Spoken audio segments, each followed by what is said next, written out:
পুলিশি বাধায় শাহবাগ মোড়ে অবস্থান নিয়েছেন জুলাই আন্দোলনের আহতরা এবং তারা কিন্তু 2 ঘন্টার আলটিমেটাম দিয়েছে যে উন্নত চিকিৎসা এবং কর্মসংস্থানের জন্য। সেখানকার বিস্তারিত আরো জানবো, আমাদের সহকর্মী তারেক আছেন, তারেকের কাছ থেকে জানবো। তারেক, শাহবাগ মোড়ে এখন আসলে সেখানকার অবস্থান কেমন দেখছেন এবং আহতদের দেওয়া আলটিমেটামের বিষয়ে কোনো সিদ্ধান্ত হয়েছে কিনা, কি তথ্য রয়েছে আপনার কাছে? যদি আপনি জানেন, সুচিকিৎসা পুনর্বাসন এবং রাষ্ট্রীয় স্বীকৃতির দাবিতে কিন্তু গত রাত থেকে আন্দোলন করে যাচ্ছেন জুলাই গণঅভ্যুত্থানে আহত শিক্ষার্থীরা।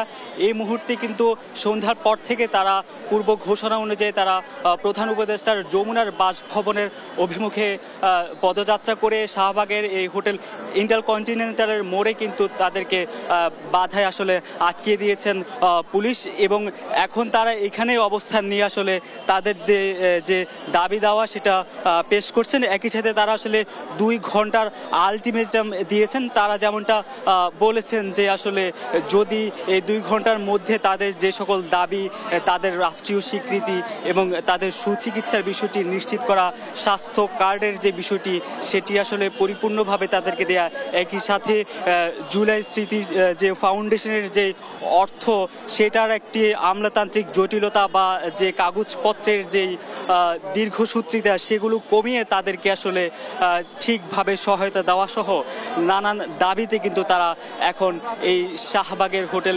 ইন্টারকন্টিনেন্টালের মোড়ে ঠিক প্রধান উপদেষ্টার বাসভবনের ঢোকার সড়কে কিন্তু এখন এখানে অবস্থান করেছেন।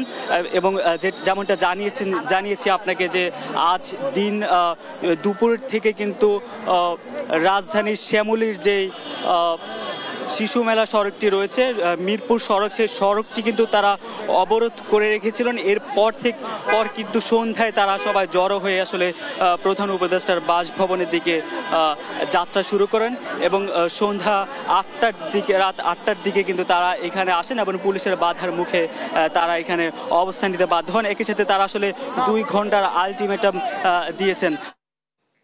শাহবাগ মোড় থেকে যুক্ত ছিলেন আমাদের সহকর্মী তারেক মাহমুদ সুজন।